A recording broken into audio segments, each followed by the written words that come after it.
2 వచనాలను మనము స్పష్టంగా ధ్యానించాము. 2 మాటలు చెప్పి 3వ వచనానికి వెళదాం. ఇదిగో సూర్యుని ధరించిన ఒక స్త్రీ. ఈ స్త్రీని నీవు చూచినప్పుడు ఈ స్త్రీ 2 విధాలుగా ఉన్నారని, ఒకరు సార్వత్రిక సంఘమని, రెండవ వారు ఇజ్రాయేలు జనాంగమని తెలుసుకున్నాం. అయితే ఈ 12వ అధ్యాయములో కనిపిస్తూ ఉన్న ఈ స్త్రీ సార్వత్రిక సంఘమా లేక ఇశ్రాయేలు జనాంగమా? మీరందరూ మ్యూట్ చేసి పారేశారు. దయచేసి మీకు ఆసక్తి కలిగిన వాళ్ళు చూడండి, మాట్లాడడానికి అవకాశాన్ని పెట్టుకోండి. ఈ స్త్రీ ఎవరు అంటే సార్వత్రిక ఈ స్త్రీ సార్వత్రిక సంఘము కొనిపోబడిన తరువాత ఈ సార్వత్రిక సంఘమును నువ్వు పరిశీలన చేసినప్పుడు 5వ అధ్యాయము నాటికి, ప్రకటన 5వ అధ్యాయ సమయానికి ఈ సార్వత్రిక సంఘము కొనిపోబడుతున్నదని దాని విషయం ఇక్కడ మెన్షన్ చేస్తూ ఉన్నాడు. ఆల్రెడీ జరిగిన అంశాన్ని చూపుతున్నాడు. ఇక్కడ కనపడుతున్న ఈ స్త్రీ ఆల్రెడీ మగ శిశువు వెళ్ళిపోయిందంటూ, నేను శిశువుని గురించి కాదు కానీ ఆ స్త్రీని గురించి ఇప్పుడు వర్ణన మనము చేస్తూ ఉన్నాం. ఈ స్త్రీ అరణ్యమునకు కొనిపోబడే, ఈ స్త్రీ సార్వత్రిక సంఘములో నుంచి ఈ కుమారుని దేవుని యొద్దకు చేర్చుట ద్వారా పరిశుద్ధులైన దేవుని ప్రజలు రాకడలో ఎత్తబడుతూ ఉన్నారు. ఇక్కడ స్త్రీ 2 భాగాలుగా కనపడుతూ ఉన్నారు. అందుకనే ప్రభువు యోహాను పత్రిక 10వ అధ్యాయము 16వ వచనాన్ని ఒక్కసారి చూడండి. ఈ దొడ్డివి కాని వేరే గొర్రెలను నాకు కలవు. ఈ దొడ్డివి కాని వేరే గొర్రెలను నాకు కలవు. వాటిని కూడా నేను తోడుకొని రావలెను. అవి నా స్వరము వినును. అప్పుడు మంద ఒకటియు గొర్రెల కాపరి ఒక్కడును అగును.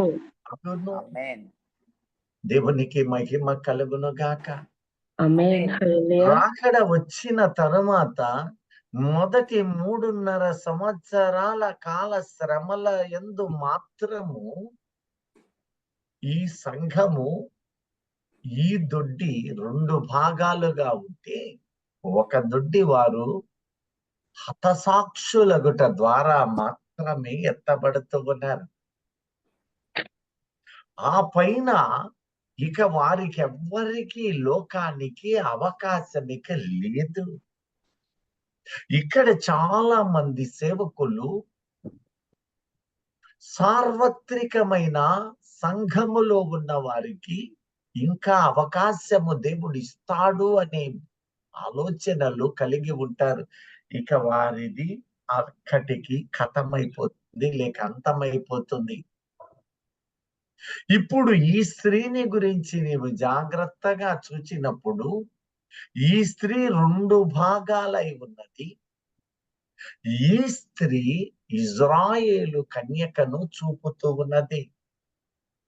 దీనికి ఆధారం ఏమిటి అంటే, ఆ రోజే దేవుడు ఒక గొప్ప కార్యము రెండింటిని నిగూఢపరుస్తూ అనాది కాలము నుండే తెలుపుతున్నాడు. మనము గ్రహించాలి. ఆదాము ఇశ్రాయేలీయుడు కాడు. ఆదాము సమస్త జనానికి ఆదిత్యుడు, తండ్రి. భూమి మీద సమస్త జనులకు, హవ్వ కూడా సమస్త జనులకు. అయితే అందులోపల నుంచే ఇజ్రాయేలు వర్గం ఒకవైపు, అందులోపల నుంచి సార్వత్రిక జనము ఈ రెండు వచ్చారనేది మనము చూస్తూ ఉన్న సత్యం. అయితే దేవుడు అంటున్న మాట ఆదికాండము 3వ అధ్యాయము 15వ వచనాన్ని ఒక్కసారి నీవు గమనించినట్లయితే ఇక్కడ ప్రభు అంటూ ఉన్న మాటను చూద్దాం. మరియు నీకును స్త్రీకిని నీ సంతానమునకును ఆమె సంతానమునకును వైరము కలుగచేసేదను. వైరము, ఇక్కడ స్త్రీకి సంతానము అంటూ ఉన్నాడు. ఈ వైరం అనేది కనపడుతూ ఉంది.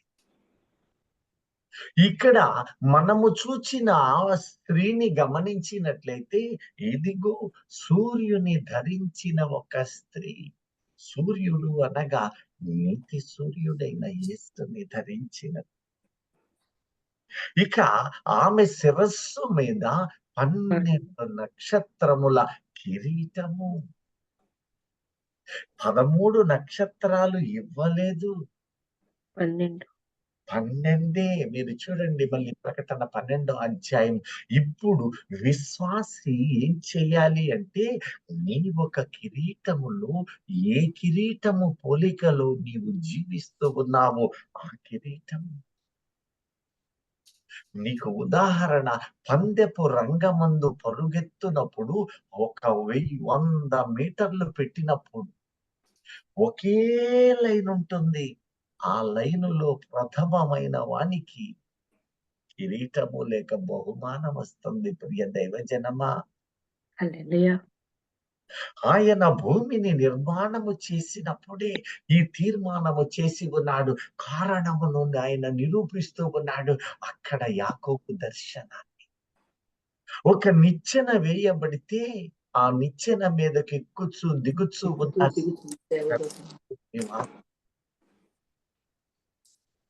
ఆయన ఒక దినానికి 24 గంటలను పెట్టినవాడు.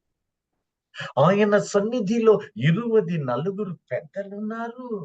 వారికి సాదృశ్యముగానే భూమికి గడియలు వేసి 24 పెద్దలను పెట్టాడు. 24 పెద్దలకు సాదృశ్యంగా 24 గంటలు పెట్టి 25 గంటలు లేనే లేదు. పొరపాటున కొందరు ద్వితీయోపదేశ కాండములలో కనిపిస్తున్న ఇజ్రాయేలు 12 అని వాళ్ళు 24 అంటారు. 24 కాదు, వారు అనేకులు ఉన్నారు. ఒక పదాన్ని బట్టి వారి వలన ఊహాజనితమైన లేఖనాలు అనేకులు రాస్తూ ఉన్నారు. ప్రియ దైవజనమా, పరిశుద్ధాత్మ దేవుడు మనకి తెలియజేస్తున్న సత్యాలు. అక్కడ 12 నక్షత్రాలు అదుగో ఆయన మనకిస్తూ ఉన్నాడు. మీరు జాగ్రత్తగా, ఇంతకు మునుపు ఒకసారి మీకు తెలియచేశాను, మరలా తెలియచేస్తూ ఉన్నాను. ఆ స్త్రీకట 12 నక్షత్రాలు. ఆ స్త్రీ ఎవరు అని చూచినప్పుడు ఇజ్రాయేలు గోత్రాలు ఎందరు అంటే 12 గోత్రములు. 12 మంది. ఈ 12 మంది కలిపి 24 పెద్దలు. ప్రకటన గ్రంథములోను దానియేలు గ్రంథములోను 24 సింహాసనాలు వేసి ఉన్నారని, 24 పెద్దలు అక్కడ ఉన్నారు అని స్పష్టత తెలియజేస్తూ ఉన్నారు. ఈ 24 పెద్దలను గురించి నీవు ఆలోచన చేసినప్పుడు ఆయన సన్నిధిలో 24 పెద్దలున్నారు. వారికి సాదృశ్యముగానే భూమి మీద ఆయన ఇజ్రాయేలు 12 గోత్రములు రాత్రికి సాదృశ్యముగా వచ్చింది. అదిగో అదే 12 మందికి సాదృశ్యముగా మరొక 12 మందిని ఆయన ఏర్పాటు చేసుకున్నాడు. వారు ఆయన శిష్యులు.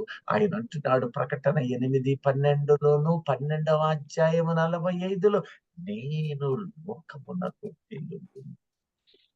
ప్రకటన 12:3లో అంటున్నాడు, ఎందరూ అనేకులను మార్చుదురో వారు ఆకాశమందు నక్షత్రాలు నిత్యము ప్రకాశిస్తారు. ఆ రోజున 12 మంది రాత్రికి సూచన. ఈ 12 గోత్రాల వారు సువార్తనెక్కడా మోసుకొని వెళ్లి లోకానికి ప్రకటించినది కనపడదు. వారు ఇజ్రాయేలు తెగకు చెందినవారు. ఈ రోజున నీవు అపోస్తులులను చూచినట్లయితే కాపరిని కొట్టుదును, గొర్రెలు చెల్లాచెదరు చెదరిన వారు ఖండాలకు దేశాంతరాలకు వెళ్ళిన వారై దేశ దేశాలకు సువార్త ప్రకటించిన వారు, అనేకులను మార్చిన వారు, వెలుగు దివ్య సూర్యకాంతముల వలె మరకత గోమేధిక పుష్య కెంపు సుగంధముల వలె మెరియువారు.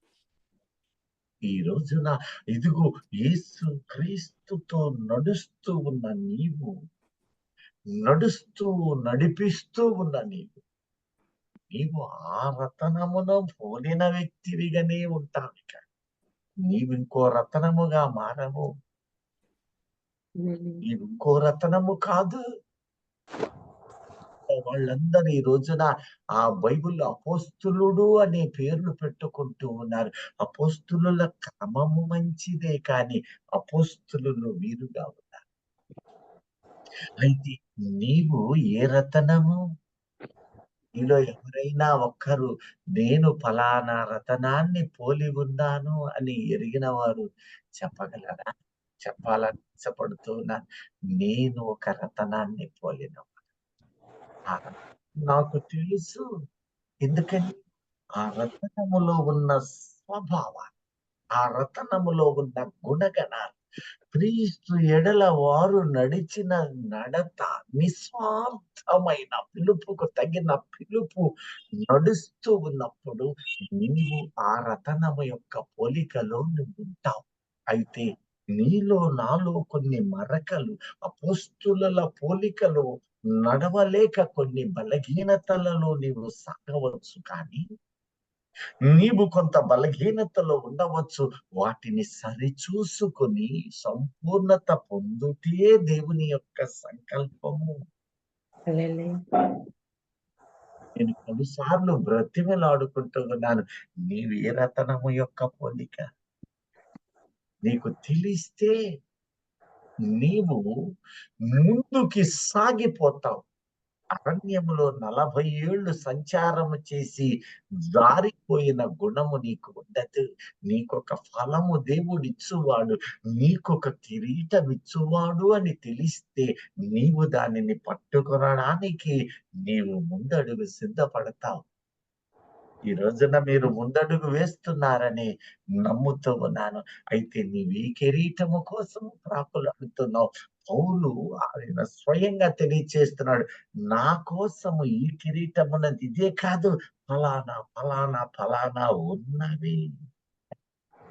కొందరి పేర్లు జీవ గ్రంథములో రాయబడి ఉన్నవి. మరికొందరి పేర్లు ఈ రీతిగా ఉన్నవి. నా కోసము ఫలానా కిరీటములు కూడా ఉన్నవి. నీవు ఒకటే ఉన్నావా? ఇంకొక దానిలో కూడా కలిపి ఉన్నావా? నీవెంత ప్రాకులాడితే అంత బహుమానము నీది. నీ కుటుంబాన్ని రక్షించుకో. లోకములో ఉన్న అన్యుల కోసమై ప్రయాసపడు. పాలు పెరగని యోధునిగా దేవుని కోసము చెయ్యి. నీ శరీర భక్తి చాలిక ఆపు.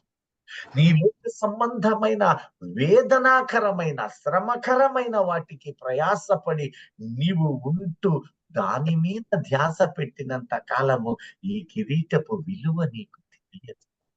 భ్రమలో బతుకుతూ కిరీటాన్ని నేను పొందుకుంటున్నాను అని భ్రమలో నీవుండ వీలు లేదు. ఆయన పిలుపుకు తగినట్లు విడిచి రావాలి అని ఆయన ఏర్పాటు. ఇంకా లోకానుసారమైన తలంపులు, ఉద్దేశాలు నీలో బలపడుతున్నంత సేపు నీవు మాయలో ఇంకా బ్రతుకుతూనే ఉన్నావు. ప్రభువు రాకడ సమీపమై చూస్తుందో తెలుసా? 12 నక్షత్రాలు కలిగి ఉన్నాయి. ఆ స్త్రీ ఇజ్రాయేలు జనాంగానికి ఒకవైపు సూచనగా ఉన్నది. కారణం అక్కడతో ఆ రాకడలో ఉన్న ఆ స్త్రీ సంఘము కొనిపోబడి అందులో ఉన్న పురుషుడు అనగా యవనస్తుడు లేక బాలుడు, మగ శిశువు. ఇక ఆ శిశువులో ఆ యొక్క క్రమము మొదటి 3.5 సంవత్సరాల కాలములో మత్తయి సువార్తలో ప్రకటించిన, ఇక వారు వేదనలలో శ్రమలలో పీనుగా ఎక్కడ ఉన్నదో గ్రద్దలు పోగు రీతిగా గద్దలు అక్కడ పోగవు. పోగయ్యే రీతిలో దేవుని దూతలు హతసాక్షులుగా ఉన్న వారిని తీసుకుని వెళ్తారు. మామూలుగానే నీవు దేవునితో నడవలేని వ్యక్తివై ఉంటే, మామూలుగానే దేవునితో పూర్ణ విశ్వాస బలములతో సిద్ధము అనేది లేకుండా, పరిశుద్ధతలో సంచారము నీలో లేకుండా ఉన్నట్లయితే, పడిపోయిన తర్వాత, రాకడ వచ్చి వెళ్ళిపోయిన తర్వాత నీవు మేల్కొంటావు అంటే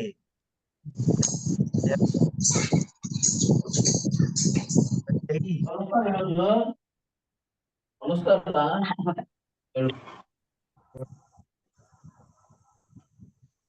ప్రియ దైవ జనమా, ఆలోచన చేసుకో. నిన్ను నీవు సిద్ధము చేసుకో. నన్ను నేను సిద్ధము చేసుకొని ఈ యాత్రను సంపూర్ణ స్థితికి చేర్చవలసిన బాధ్యత దేవుడు మనకిస్తున్నాడు. అందుకని ఆ స్త్రీ 12 నక్షత్రముల కిరీటములు ధరించి ఉన్నది. ఆయన అంటూ ఉన్నాడు, ఈ దొడ్డివి ఇజ్రాయేలు జనాంగమా, ఈ దొడ్డివి కానివి వేరొక దొడ్డివి నాకు కలవు. ఈ రెండింటిని నేను ఏకపరుస్తూ ఉన్నాను. అప్పుడు కాపరి ఒకటి, మంద ఇదిగో ఒక్కటి. మంద ఒక్కటై ఉండను. వారు వేరు వీరు వేరుగా నేను చేయదలచలేదు. వాటిని తోడుకొని మీ మధ్యకు తీసుకుని వస్తాను. ఆ తీసుకువచ్చే క్షణాలు, ఘడియలు సంపూర్ణమైన స్థితిలో మనము కనపడుతూ ఉన్నాము. అందుకనే 1 పేతురు 3వ అధ్యాయము 7-9 వచనాలలో అంటూ ఉన్నాడు, ఏ ఒక్కడు నశించుట ఆయన చిత్తము కాదు గనక కొంత ఓపిక ప్రదర్శిస్తూ ఉన్నాడు, సహిస్తూ ఉన్నాడు. దానిని నీవు అలసటగా తీసుకున్నట్లయితే, వెంటనే జరగబోవు ఉపద్రవాలు ఘోరాతి ఘోరముగా. అందుకనే ఎత్తబడు గుంపులోనే మనం ఉండాలని దేవుడు మన ఎడల జాలి తలుస్తూ ఉన్నాడు. అయితే ఆలస్యం ఉండదు. యోవేలు హగ్గయి చెప్పినట్లుగా, జకర్య ప్రకారముగా ఆయన అంటూ ఉన్నాడు, ఇకపైన ఆలస్యం వచ్చువాడు త్వరగా వస్తూ ఉన్నాడు. ఈ చివరి దినాలలో మనం ఉన్నాం. ఈ దినాలలో ఉన్నామనే దానికి ఆధారాలు నీవు జాగ్రత్తగా ఎతికినట్లయితే, ఇప్పుడు పరిశుద్ధాత్మ వెలుగులో అనేకులు నమ్ముతూ ఉన్నారు. అనేక దర్శనాలు వస్తూ ఉన్నాయి. వృద్ధులు కలలు కనుతూ ఉన్నారు. ఆత్మ ద్వారా విడుదలలు జరుగుతూ ఉన్నాయి. ఆత్మ ద్వారా అనేకమైన సాక్ష్యాధారాలను మనం నేడు చూస్తూ ఉన్నాం. ఆత్మ సంచకరువై అనగా మన మధ్యలో మనతో నిలుస్తూ మనలను ఉత్తేజపరుస్తూ అనేకులు దేవుని వాక్యమును ప్రకటించడానికి సిద్ధమవుతూ ఉన్నారు. తమ ఆస్తులను విడిచిపెడుతూ ఉన్నారు. ప్రభువు పిలుపు నిమిత్తమై ఉద్యోగాలను క్షణమాత్రములో విడిచిపెడుతూ ఆయన పాదాలు కడుగుతూ ఉన్నారు. కారణం, ఈ లోకమును ఒక దినము విడిచిపెట్టే ఘడియలు ఈ కాలమందు పరిశుద్ధాత్మ దేవుడు మనలను తీసుకుని వెళ్ళులాగున సిద్ధము చేస్తూ ఉన్నాడు. అంతటి ఘోరమైన దినాలు, రాకడ క్షణాలు మనకైతే ఆనందకరమైన దినాలు, లోకానికి ఘోరాతి ఘోరమైన క్షణాలు మన కళ్ళ ముందు జరగబోయే స్థితిలో నేడు మనము ఉన్నామనేది సత్యమై ఉన్నది. దేవునికి మహిమ కలుగును గాక. ఆయన రాకడ సమీపమైన ఈ దినాలను నేడు మనకు చూపుతూ ఉన్నాడు. ఇదిగో సూర్యుని ధరించుకున్న ఒక స్త్రీ, ఆ స్త్రీ 12 నక్షత్రముల కిరీటమును ధరించి ఉన్నది. ఆమె పాదముల కింద చంద్రునే, ఆ చంద్రుడట ఆమెను మోస్తూ ఉన్నాడు. అవును, పరిశుద్ధాత్మ దేవుడు మనలను మోస్తూ ఉన్నాడు. పలుసార్లు ఆయన ఆత్మ ద్వారా మనలను కొనిపోతూ ఉన్నాడు. ఆత్మస్థితిలో మనకు పైకి తీసుకొని వెళ్ళి దర్శనములు ఇస్తూ ఉన్నాడు, ప్రవచనములు ఇస్తూ ఉన్నాడు, మనలను మోస్తూ ఉన్నాడు. ఆయన కృప అనేది మనకు నిమిత్తముగా ఏర్పాటు చేసి ఉన్నాడు. ఆ కృపలోనే నీవు భద్రము చేయబడుతూ ఉన్నావు. కృప వెంబడి కృప నీవు పొందుతూ ఉన్నావు. అదుగో ఆ స్త్రీ ఆ విధముగా ఉంటూ ఉన్నదని మనలను గురించి తెలియచేస్తూ ఉన్నాడు. ఇక రెండవ మాటను నీవు జాగ్రత్తగా చూచినట్లయితే 12వ అధ్యాయము 3వ వచనములో మరి ఒక వైపు సూచన పరమందు నేను ఇంకొక సూచనను కనపడుతుంది. ఇంకొక సూచనను నేను చూస్తూ ఉన్నాను. ఈ చివరి దినాలలో జరగబోతూ ఉన్న ఈ ఘడియలను ఆయన స్పష్టపరుస్తూ ఉన్నాడు. చూడండి ఒక్కసారి 12:3. అంతటా పరలోకమందు ఇంకొక సూచన కనబడెను. ఇదిగో ఎర్రని మహాఘట సర్పము, ఎర్రని మహాఘట సర్పము, దానికి 7 దాని తలలను 7 తలలు 10 కొమ్ములను ఉండెను. 10 కొమ్ములను ఉండెను. దాని తలల మీద ఆ 7 కిరీటములుండెను. తలల మీద 7 7 కిరీటాలు. కిరీటములు ఉండే. ఉండెను. ఏమిటి ఇది అన్నప్పుడు ఇది ఇజ్రాయేలు ప్రజలకు సూచిస్తూ ఉన్నది. ఆ స్త్రీ ఇజ్రాయేలు కన్యకై ఉన్నది. ఆ స్త్రీ దేవుని ప్రజలైన ఇజ్రాయేలు స్వకీయ జనమై ఉన్నది. ఈ జనము పొందిన ఘోరాతి ఘోరమైన పరిస్థితులను వివరిస్తూ ఉన్నాడు. నీవు చిట్ట చివరి రాకడ కాలములో నీవు నేను ఉన్నాము గనక ఇది ఇజ్రాయేలు జనాంగమునకు జరిగిన పరిస్థితులను బట్టి నీవు రాకడ ఎంత దగ్గరలో ఉన్నదో నీవు చూడాలి. దేవుని సంకల్పము. ఎర్రని మహాఘట సర్పము ఎరుపు రక్తమునకు సూచన. పరిశుద్ధుల రక్తమును త్రాగుతూ ఉన్నది. అనేక పరిశుద్ధుల రక్తమును త్రాగుతూ ఉన్నది. అక్కడ కనపడుతున్న సంభవాలు 7 తలలు అన్నప్పుడు 7 తల జ్ఞానానికి గుర్తు, తల ఆలోచనలకు గుర్తు, 7 దేశాలకు సూచన. కిరీటం అన్నప్పుడు రాజరికానికి సూచన ఉన్నది. వారు 7 రాజులు. ఒక ఎర్రని ఘట సర్పము ఇటువైపు స్త్రీని చూపుతున్నాడు. ఆ స్త్రీకి సమాంతరమైన స్థితిలో ఘట సర్పము ఇందాక ఆదికాండము 3:15లో చూస్తూ ఉన్నాము. స్త్రీకి సర్పమునకు వైరము కలుగు. నీకును స్త్రీకి వైరము. ఆ వైరము ఒక స్త్రీలో ఒక భాగమైన సార్వత్రిక సంఘానికి వైరం. అయితే ఆ స్త్రీ కనినటువంటి మగ శిశువు రాకడకు ఎత్తబడుతూ ఉన్నాడు. ఆ శిశువు దేవుని యొద్దకు కొనిపోబడెను. జరిగిపోయిన దానిని చూపుతూ ఉన్నాడు. అంటే ఇప్పుడు ఆ ఘడియలలో నీవు నేను ఉన్నాము. కొనిపోబడు ఘడియలలో ఉన్నాము. చిట్ట చివరి క్షణాలు. ఇంకా లోకానుసారమైన నువ్వెన్ని మాటలైనా చెప్పవచ్చు. అయ్యా నేను చేసేది ప్రజాసేవయ్యా. దేవుని సేవ ప్రాముఖ్యమైనది. దేవుని కొరకు నియమించబడి అయ్యా నేను చేస్తున్నది లోకానికి మర్యాదకరమైనది.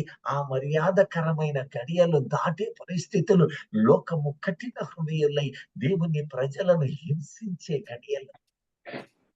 దైవజనమా జరగబోయేది మీ ముందు ప్రభువు నాకు చూపినది మీ ముందు ఉంచబోతున్నారు. రానున్న దినాలు మహాదుర్దినాలు. మతము ప్రవిడవిల్లి మత కక్షలకు కారణమయ్యి రాజ్యాంగాలను మార్చుతూ మతమౌఢ్యాలుగా మార్చబోతూ ఉన్నారు. ఇదిగో 666 ముద్ర రాబోయే క్షణాలలో వాడు తమ గౌలను స్థిరపరుస్తూ ఉన్నాడు. ఆలోచనలు స్థిరపరుస్తూ ఉన్నాడు. జరగబోయేది మీ ముందు అదేమిటో తెలుసా? ఈ 666 ముద్ర ఆధారు కాదు, కానీ ఆధారు ఈ లెక్కలో ఒక పాత్ర వహిస్తుంది. 666 ఆధార్ ఒక్కటే కాదు. చాలా మంది తెలియక ఆధార్ అంటారు. కాదు, అది లెక్క మనం చూడబోతూ ఉన్నాం. అయితే అక్కడేం జరుగుతుందంటే ఆధారు ద్వారా, ఈ ఆధారు ద్వారా అంతా లెక్కించబోతున్నారు. ప్రభువు నాకు చూపిన దర్శనము అనేకులకు ప్రకటిస్తూనే ఉన్నాను. బ్రతిమలాడుకుంటూ ఉన్నాను. ప్రభువుతో నడవమని ప్రాధేయపడుతూ ఉన్నాను. లోకం అశాశ్వతము. ఒక దినము దీనిని విడిచిపెట్టే ఘడియలు రాబోతూ ఉన్నాయి. రాకడ సంసిద్ధమైన దినాలలో ఉన్నాయి. ఆ మగ శిశువు వలె జీవించి ఎత్తబడాలని లేఖనం. ఈ రోజు సంభవాలు కళ్ళ ముందే, నేను ఈ ప్రకటన 12లోనే ఆనాడే తెలియజేశాను. మరలా చెప్తున్నాను, రాజ్యాంగాలను మారుస్తాం, మతమును తీసుకుని వస్తాం, రిజర్వేషన్ తీసివేస్తాం. ఈ మాటలు నేడు మీరు వింటూ ఉన్నారనేది కళ్ళ జరుగుతుంది. ఎక్కడన్నా వినపడ్డాయా? ప్రభుత్వాలు అంటూ ఉన్నాయి, మేము వస్తే ఎన్ని సీట్లు వస్తే మారుస్తాం. మార్చి ఏం చేస్తాడో తెలుసా? క్రైస్తవులకు, ఇస్లామీ వారికి ఒక గోడ వేస్తాడు. వాడి డ్యూటీ అది. ప్రపంచ దేశాలలో ఉన్న ఆక్రమము దేశములో ఈ దేశానికి కూడా. ఇందులో నీ ఆధార్ కార్డులో ఏముంటుందో తెలుసా? అన్యుడు అని ఉంటది, హిందువు లేక అన్యుడు. కానీ కన్వర్ట్ అయ్యావు కదా, నువ్వు మందిరానికి వెళ్తున్నావు కదా, ఇప్పుడు ఫిల్టర్ ప్రారంభమైంది.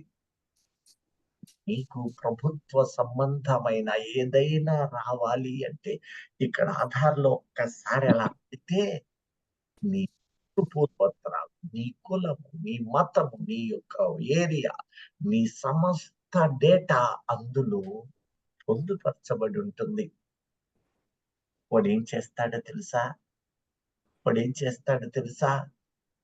నీవు ఇందులో క్రైస్తవుడు అని నీకు లిఖించబడితే నీవు చర్చికి వెళ్ళు, వాక్యము విను, వెళ్ళు. అయితే నీకు ప్రభుత్వము అందించు ఏ సదుపాయము ఇక నీకు ఉండదు.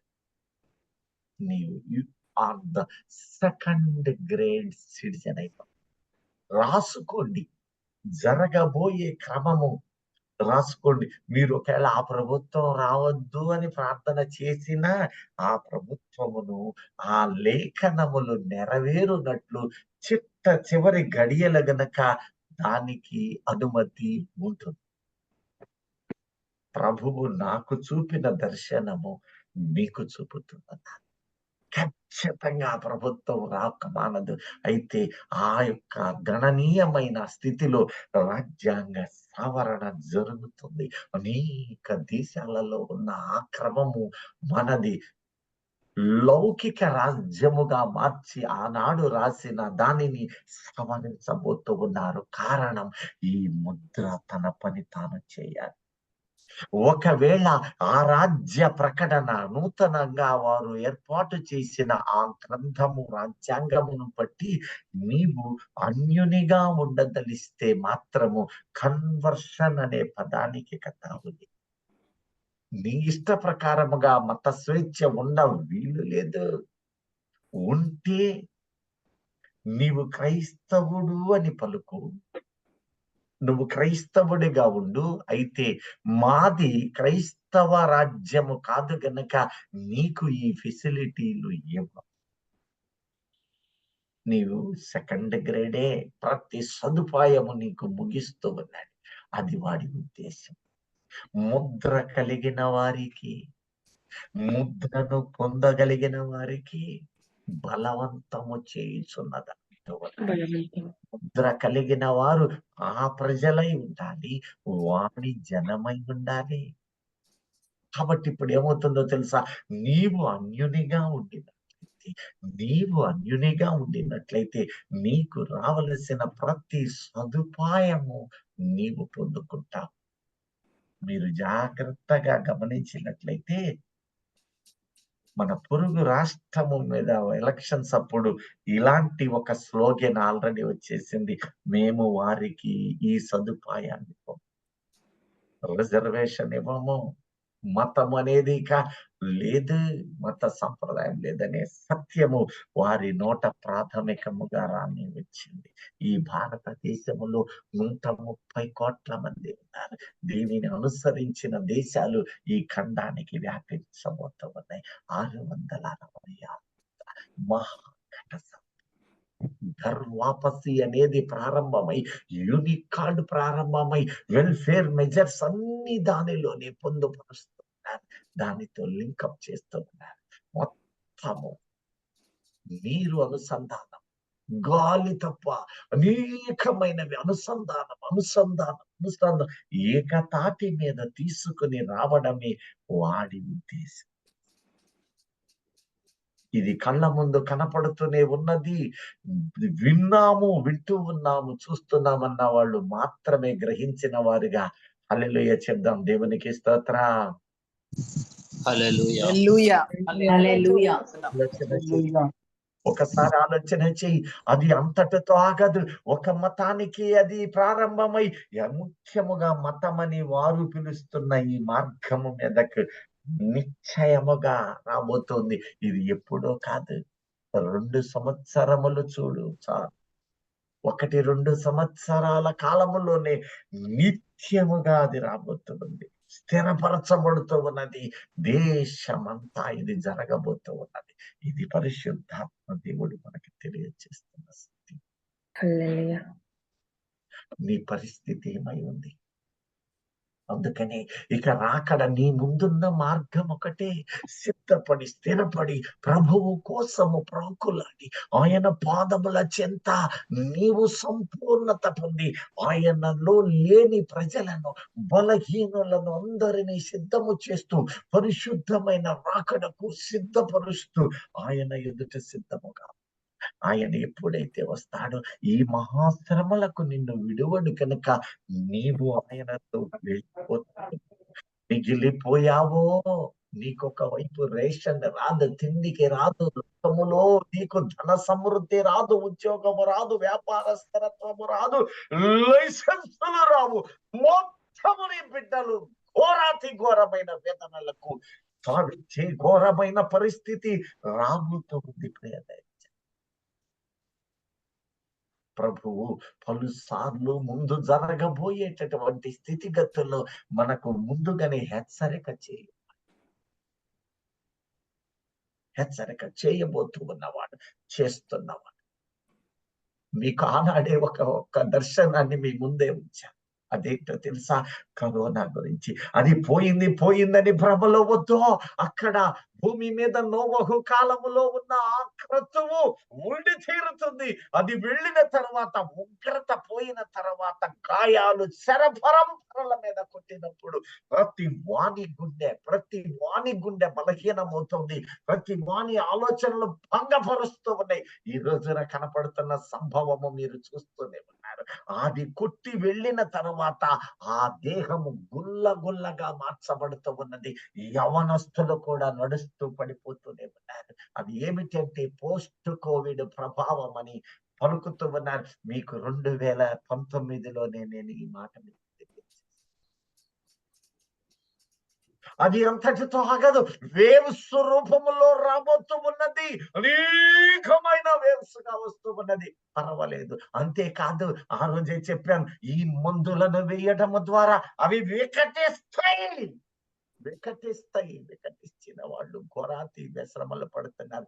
ఈ రోజు నీవు సుప్రీం కోర్టులో వాళ్ళ తప్పును ఒప్పుకొని కోవిషీల్డ్ ప్రపంచవ్యాప్తంగా వెనక్కి తిరిగారు. దాని వలన విపరీతత వస్తూ ఉన్నది, శ్రమలు వస్తూ ఉన్నాయని సింపుల్ గా వారు ధనాశ పెట్టి వారు పక్కకి క్షమించమని ఉండటం ద్వారా వెళ్ళిపోయిన సంభవం 3 సంవత్సరాల ముందే పరిశుద్ధాత్మ దేవుడు తెలియజేసిన సత్యం మీ ముందుంచారు. ఇది మానదు. దాని శాఖలు విస్తరిస్తూ ఉన్నాయి. మీ ఆరోగ్యాలు కాపాడుకోండి. జాగ్రత్తగా పరిశుద్ధాత్మలు కట్టబడతాం.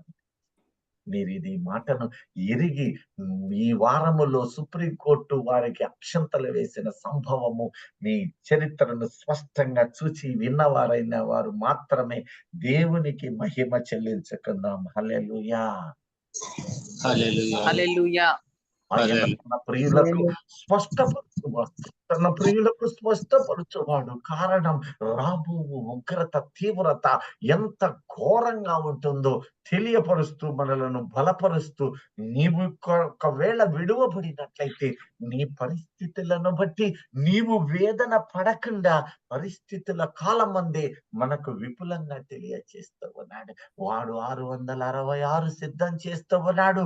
జరగబోయే 2-3 ఏళ్ల ముందుగానే ఆత్మదేవుడు తెలియచేసింది మీ ముందే ఉంచుతూ ఉన్నాను. జరగబోయేది ఏమిటో తెలుసా? ఆ ముద్ర వాళ్ళలో ప్రవేశపడుతూ ఉన్నది.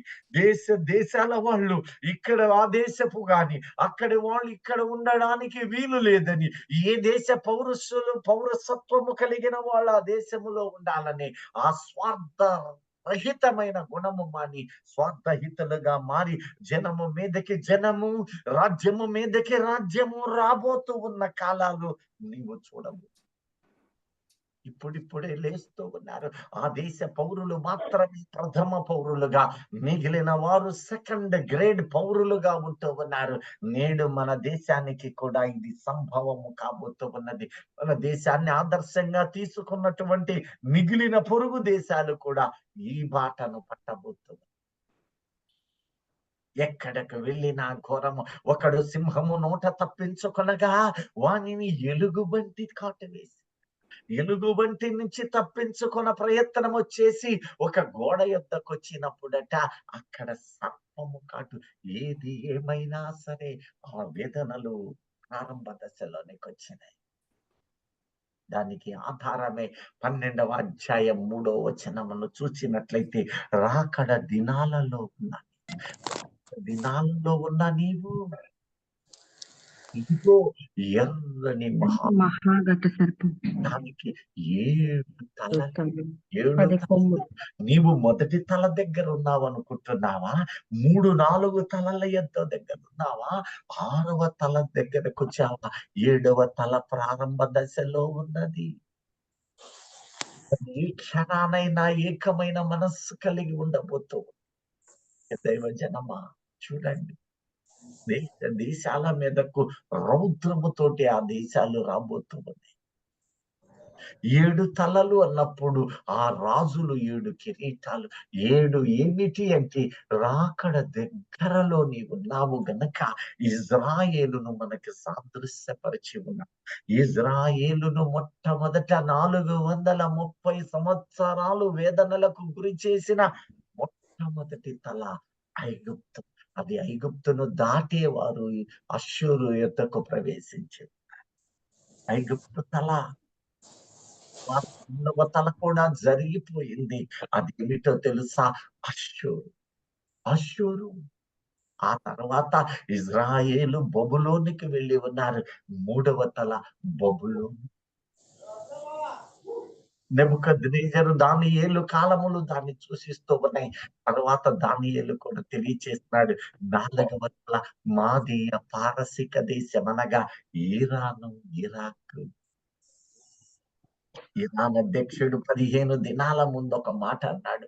అతని రక్షణ మంత్రి, ఇజ్రాయేలును తిరిగి మ్యాపులో నుండి లేకుండా చేస్తాను అని వాగ్దానము పార్లమెంట్ లో చేసిన 15వ రోజుకి దేవుడు ఈ రాత్రి దినాలలో మనలను లేవనెత్తువాడై ఉన్నాడు. సిద్ధముగా ఉండవలసిన వ్యక్తివై ఉన్నావు. ప్రపంచ దేశాలు ఇజ్రాయేలును తిరిగి కంబళించడానికి వారి ప్రయాసపడుతున్నారు. ఇప్పుడు వారి పక్షమున అదుగో ఆయన మందిరమును సిద్ధపరచడానికి నెతన్యాహు సిద్ధపడుతున్న తీరు నేడు ఆయన పార్లమెంట్ లో ప్రమాణం ఈ ప్రజల పక్కకే వెళ్ళవలసిందే. మేము మందిరము చరిత్రక ఆధారాలు ఒక్కసారి పరిశీలన చేయి. నిద్ర మేల్కో. జరుగుతున్న ఇజ్రాయేలుకు జరుగుతున్న సంభవాలు, తన జనుల ఎడల దేవుడు చూపుతున్న కారుణ్యము రాకడకు ఎంత ఘనమైన స్థితిని చూపిస్తూ ఉందో కళ్ళ ముందే చూస్తూ ఉన్నాం. ప్రియ దైవజనమా, మాదీయ పారసిక రాజ్యాలు దాటిన తరువాత అదుగో ఆనాడే మరి ఒకటి జరిగింది. గ్రీకు చిరతపులి గ్రీకు, అది కూడా అయిపోయింది 5 రాజ్యాలు. ఆ తర్వాత ఘోరమైనది ఇటాలియా నుంచి వచ్చిన గర్భములో నుంచి పుట్టిన శిశువు, అది శత్రు శిశువు లేక ఆ జనాంగము బ్రిటిష్ దేశం. బ్రిటిషులు రవి అస్తమించని ఆంగ్ల సామ్రాజ్యమై ప్రపంచ దేశాలను అంటే 6 తలలు అయిపోయినాయి. కేవలం ఇప్పుడు 7వ తల. ఈ 7వ తల కూడా 1998లో యూరో కరెన్సీగా మొదలైంది. అంటే ఇక అక్కడ ఎంత దగ్గరలో ఉందో ఎప్పుడైనా గుర్తించావా? అశ్రద్ధకరమైన జీవితాలలోనే ఇంకా బలహీనత పొందుతాం. ఏ క్షణము ఐరోపా ఖండముతోటి ఆ యుద్ధము ప్రారంభం. అది ఇజ్రాయేలు దేశానికి చెందిన క్రమముగా కనపడుతూనే ఉంది. రాబోయే 3వ మందిర నిర్మాణానికి దేవుడే సిద్ధము చేస్తూ ఉన్నాడు. దేశ దేశాలు అన్ని వాటి బలాన్ని పెంచుకోవడానికి, వాటి జనాన్ని పెంచుకొని దేవుని ప్రజలను పల్చబడడానికి ఆయా రాజ్యాంగ నిర్మాణాలు జరగాలి. అది లేఖనం. జరగకుండా గాక అని నీవు అన్నంత మాత్రాన్ని లేఖనపు నెరవేర్పులు మాకవు. 7 తలలు, 10 కొమ్ములు, 7 కిరీటములు, మహాఘట సర్పమని. ఆ సర్పమునకు ఇజ్రాయేలుకు వైరము, ఆ సర్పమునకు దేవుని ప్రజలతో వైరము. దేవుడు కొన్ని వేల సంవత్సరాల నాడే మనకు చూపుతూ ఉన్నాడు.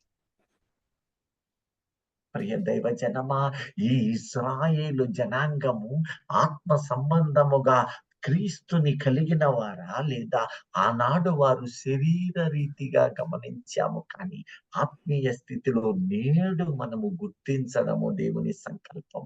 నిర్గమకాండం 15వ అధ్యాయము ఒక్కసారి చూడండి, 27వ వచనాన్ని నువ్వు జాగ్రత్తగా చూస్తే, క్రీస్తుని వారు ఎరుగకనే. తరువాత చూడండి 15:27 నిర్గమకాండం. తరువాత వారు ఏలూమునకు వచ్చిరి. ఆ, అక్కడ 12 నీటి బుగ్గలను 70 ఈత చెట్లను ఉండెను. వారు అక్కడనే నీళ్ల యొద్ద దిగిరి.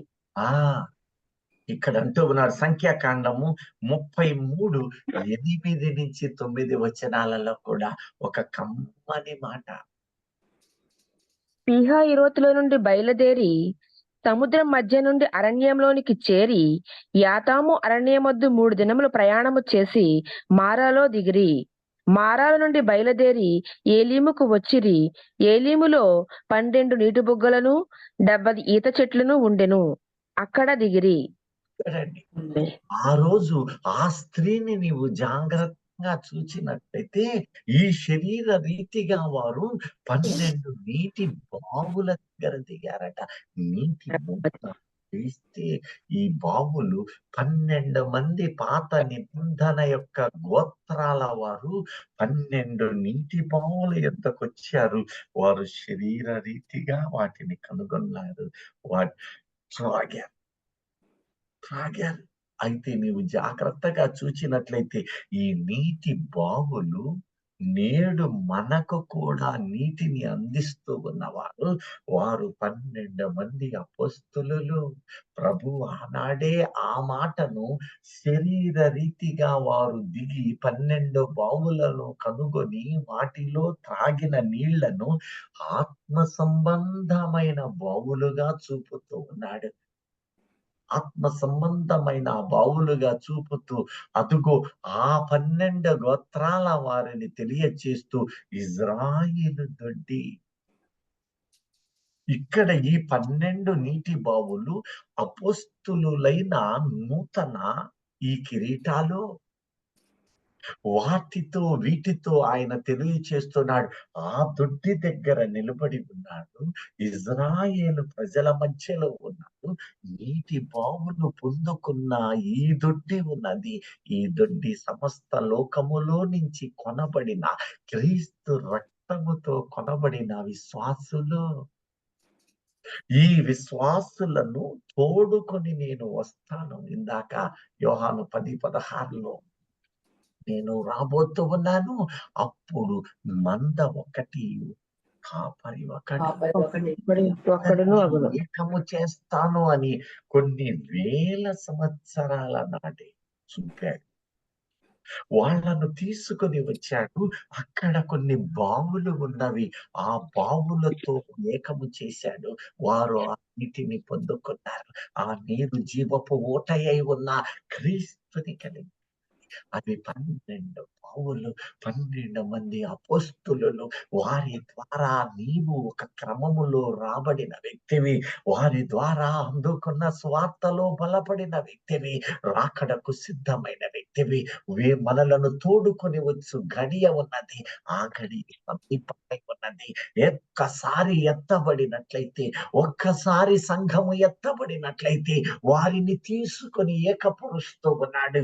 మూడవ ఆకాశమునకు తీసుకొని వస్తూ ఉన్నాడు. ఆ తర్వాత 666 ముద్రతోటి క్రూర మృగము, సాతాను లేక అపవాది వాడి సింహాసనం ఈ భూమి మీద వేస్తూ ఉన్నాడు. ఆ చిట్ట చివరి క్షణాలలో ఉన్నాము. ప్రతి ఒక్క గుండె బలహీనమవుతూ ఉన్నది. వేదనాకరమైన తలంపులే ఉన్నవి. బాధాకరమైన వ్యాధులు సమస్తము పిండబడని, మెత్తబడని స్థితులలోనే నలిగిపోయే స్థితిలో ఉన్నవి. అవి దేవుని దాసులను బలముగా కొట్టాలని చూస్తూ ఉన్నవి. అయినను దేవుడు ఈ క్షణాలలో తన దాసులను, ప్రియులను బలపరుస్తూ ఉన్నాడు. తిరిగి లేవనెత్తుతూ ఉన్నాడు. ఏ హాస్పిటల్స్ బట్టి నా వ్యాధులతో నిండిపోతూ అయినా తన ప్రజలను ఆయన బలమైన శక్తితో లేపుతూ ఉన్నాడు. ఆ లేపబడుతూ ఉన్న నీవు తిరిగి లేచి సంపూర్ణ సిద్ధిని కలిగి ఉండి అక్కడ క్షణాలలో ఉన్నదని గుర్తిరిగి, ఏ క్షణము అన్న రీతిలో నీవు గుర్తిరిగి ఆధారాలను కలిగి ఉండి చూస్తూ ప్రపంచాన్ని నీవు జాగ్రత్తగా మెలకువగా ఉండాలి అని దేవుని బలమైన సంకల్పమై ఉన్నది. అట్టి కృపలో భద్రము చేయబడి, బలపరచబడి, తన దాసులను ఆయన ఎంత ప్రేమిస్తూ జరగబోయే ప్రతి అంశము నీ ముందు ఉంచుతున్నాడని సత్యం ఎరిగి మనము క్రీస్తులో బలపడదాం. ఆయన రాకడకు సిద్ధమగుదాం.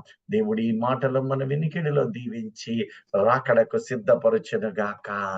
ఆమేన్. హల్లెలూయా.